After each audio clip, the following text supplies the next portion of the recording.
Portales. ¿Cómo funcionan? En detalle. Hola, gracias por estar aquí conmigo una vez más, espero que hoy se encuentren muy bien. Soy Mari. Bienvenidos a mi canal. Esta información puede verse como ciencia ficción, o como mejor lo vea el espectador, y la publico únicamente con fines de entretenimiento. Aún así, me tomo muy en serio mi información. Quien tenga ojos para ver, que vea. Escribo esto la mañana del 11 de junio de 2025. Como su nombre indica, un portal es una puerta que permite acceder a lugares lejanos a solo un paso. El concepto se encuentra por toda la Tierra, ya que se usa ampliamente en la cultura popular, en películas, series, videojuegos, etc., pero siempre en el contexto de la ciencia ficción. Rara vez, o nunca, se ve fuera de ese contexto. Por lo tanto, siempre que se usa la palabra portal, se refiere a ficción o a significados más sencillos, simplemente como otro nombre para puerta. Y solo en el ámbito de las teorías de la conspiración adquiere un significado más serio, pero solo para quienes pueden procesar la información. Para la mayoría de las personas, el concepto de portal se asocia inmediatamente con ficción o fantasía, aunque pienso son bastante comunes en la Tierra. Sin embargo, para las civilizaciones interestelares, un portal es algo muy común, y se clasifican en dos categorías principales: portales naturales y artificiales. En este video, solo describiré los portales artificiales, ya que los naturales son más complejos y, por lo tanto, un tema mucho más amplio. Además, conecto el tema de hoy con lo que está ocurriendo en las noticias espaciales, ya que veo la necesidad de explicar mejor los portales en mis próximos videos, pues no quiero que la gente los vea como una fantasía cuando son una realidad. Los portales y las naves estelares funcionan con el mismo principio, pero de forma más o menos inversa. Mientras que una nave estelar es una máquina que se transporta a sí misma, así como a todo y a quien quiera que esté dentro, del punto A al punto B, un portal solo transporta lo que entra en su interior, mientras que la máquina permanece en la misma ubicación base. Describiré sus principios de funcionamiento en pocas palabras, lo mejor que pueda. Exploraré sus usos y abusos con más detalle en otro video, si el tema despierta suficiente interés público. Una partícula es la parte fundamental de toda la materia y se produce cuando una onda estacionaria recibe suficiente energía controlada armónicamente para estabilizar las crestas de su onda, ya que todo es frecuencia y vibración. La onda estacionaria y la partícula resultante se forman en un medio llamado éter, que también puede considerarse como energía potencial en un campo, y se genera mediante un flujo de gravedad altamente ordenado, que también puede describirse como los armónicos de una frecuencia que proviene de la atención enfocada de una conciencia. Las civilizaciones interestelares avanzadas no utilizan los mismos conceptos e ideas sobre la materia que la ciencia terrestre con su tabla periódica de elementos. Reconoce la existencia de un único tipo de partícula que se manifiesta como describí anteriormente, y que puede asociarse con otras similares para formar diferentes sabores o variantes de sí misma, que los humanos llamarían elementos. Esta única partícula reconocida por las civilizaciones interestelares es lo que, según se dice, busca la ciencia terrestre con sus colisionadores de hadrones y aceleradores de partículas. Buscan la llamada partícula madre, partícula de Dios, o bosón de Higgs. Estas máquinas, por cierto, son portales y utilizan la investigación científica como fachada para confundir a la gente. Cada lugar o área está compuesto de partículas que interactúan y se afectan entre sí de maneras matemáticamente predecibles y calculables. Esto significa que todo lo que tiene masa, cada objeto o persona, afecta a su entorno de maneras energéticas matemáticamente precisas.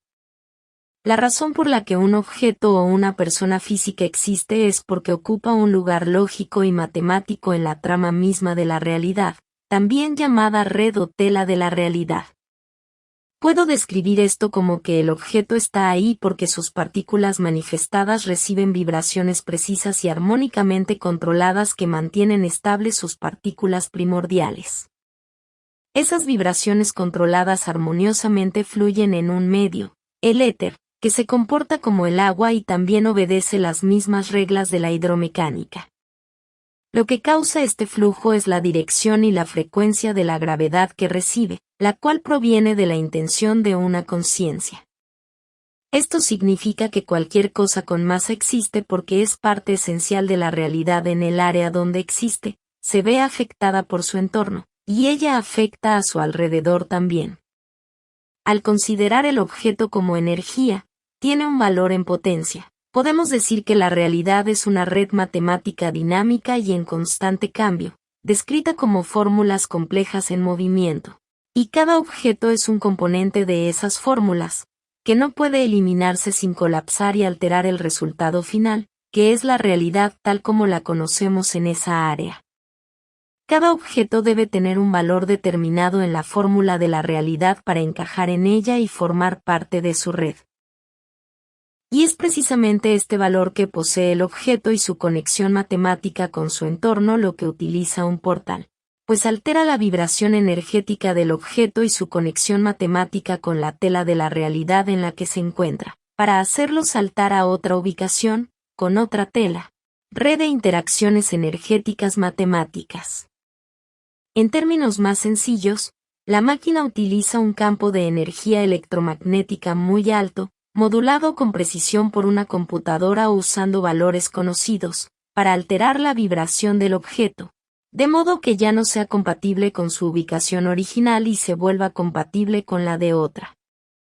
El efecto observable es que el objeto, o la persona, deja de existir en su ubicación original y comienza a existir en la nueva, simplemente porque ya no es matemática ni energéticamente compatible con su lugar de origen, y sí lo es con el nuevo. Para esta máquina, la distancia no existe, ya que altera la formación de la realidad misma, ya que la distancia es solo una ilusión generada por nuestros sentidos físicos, al seguir las reglas preestablecidas del mundo físico, y todas esas reglas son simplemente energía en un orden preciso. Para describir todo esto con términos aún más sencillos, imaginemos una tabla matemática con muchas casillas, cada una con un número en una secuencia lógica.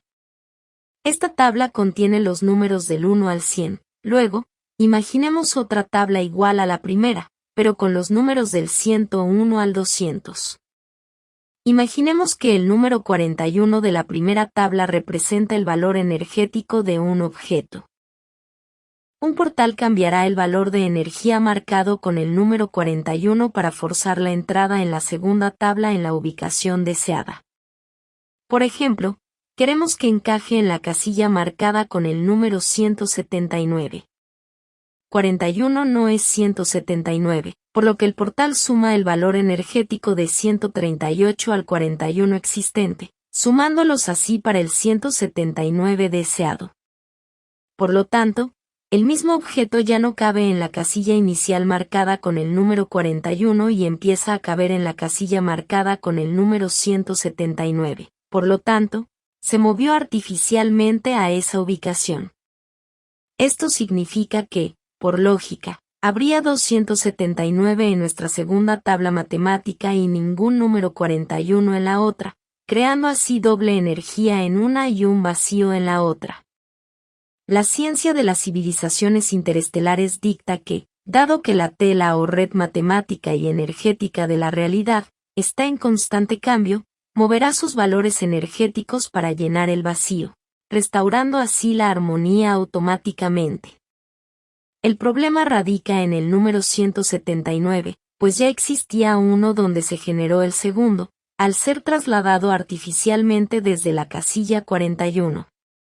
Al utilizar tablas energéticas reales que representan ubicaciones reales, los valores matemáticos de la energía son tan elevados que resuelven el problema de la duplicación, ya sea porque, o gracias a pequeños cambios en el código, dos objetos idénticos coexisten al ocupar dos ubicaciones ligeramente diferentes.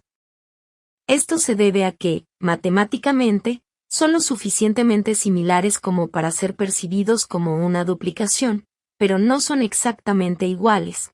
Por lo tanto, no se superponen, ya que terminan siendo dos objetos similares, pero nunca el mismo. Cuando un objeto se mueve a otra ubicación alterando su vibración, como acabo de describir, su valor energético matemático como objeto sólido no necesita ser compatible o igual al de otro objeto sólido, como 179 lo es con otro 179.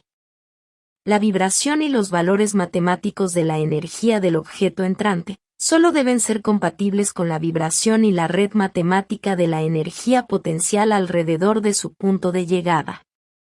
Esto es especialmente evidente en el caso de una nave estelar cuando sale del hiperespacio hacia su nueva ubicación, permitiendo así que el nuevo objeto encaje como una entidad sólida en la nueva ubicación, sin duplicación, ya que solo está solidificando energía potencial que es vibracionalmente compatible, y por lo tanto, viaja de manera segura a su nueva ubicación. El problema surge cuando hay un objeto sólido y definido en la ubicación objetivo, como el entrante, por ejemplo, que intenta introducir a la fuerza el número 179 donde ya existía otro antes.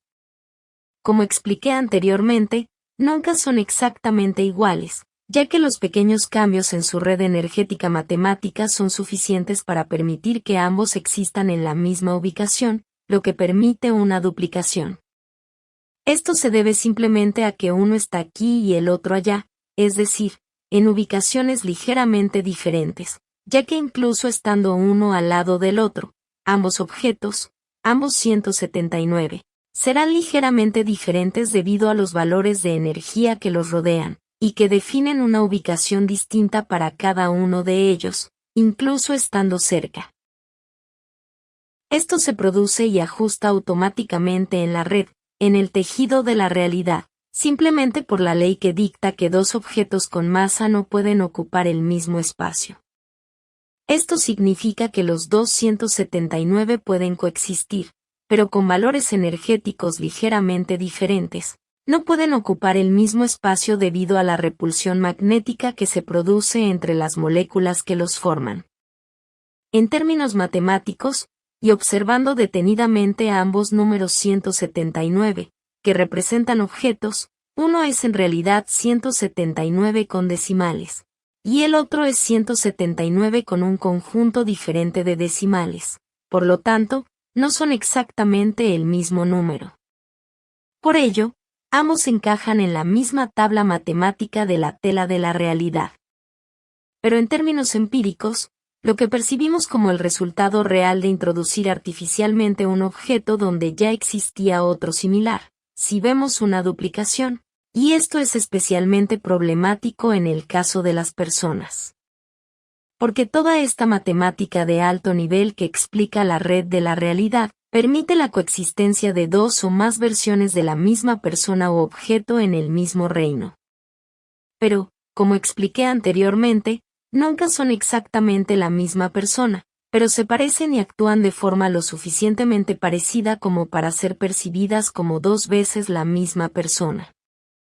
Esto nos permite percibir múltiples líneas temporales y múltiples universos paralelos, interactuando repentinamente ante nosotros en nuestra experiencia empírica de la vida real. Y sí, esto explica la existencia de algunos doppelgangers, o personas duplicadas, y esto es especialmente frecuente y común en quienes usan y abusan de la tecnología de naves estelares y portales. Esas dos personas o variantes similares pueden parecer similares, parecer tener el mismo cuerpo, pero no lo son por dentro, ya que pueden diferir mucho en sus intereses, valores y formas de pensar, convirtiéndose en gemelos, similares, pero nunca la misma persona. Esto plantea la cuestión de las almas, si una no la tiene y la otra sí. Sin embargo, éticamente hablando, se trata más bien de un fenómeno de fragmentación del alma, donde ambas estarán inevitablemente conectadas desde arriba en el astral superior, pero abajo, en los reinos materiales, son, de hecho, dos personas diferentes y deben ser tratadas como tales. Pueden ser muy diferentes entre sí, hasta el punto de que suelen acabar peleándose. Volviendo a las matemáticas complejas que utilizan los portales y las naves estelares, es fácil concluir que los números que sus computadoras de control deben calcular deben ser enormes, y lo son. Sin embargo, en su mayoría, y esto es importante, los portales y las naves estelares solo necesitan emular la vibración de sus destinos con cierta precisión, y la propia tela o red energética matemática de la zona de llegada del objetivo llenará los vacíos en sus números y en las fórmulas que rigen sus procesos energéticos, ya que busca mantener su equilibrio natural, facilitando así el proceso de incorporación del nuevo objeto. En mi próximo episodio sobre portales, profundizaré en sus usos y abusos, quién los posee, cómo se utilizan y para qué. Gracias por seguir hasta aquí. Creo que poca gente lo hará, ya que pienso que este no será un tema popular. Esto será todo por hoy. Como siempre, gracias por ver mi video y por darle like, compartirlo y suscribirse para obtener más información. Ayuda mucho a que este canal crezca. Y espero verlos aquí la próxima vez. Con mucho cariño y aprecio, su amiga, Mari.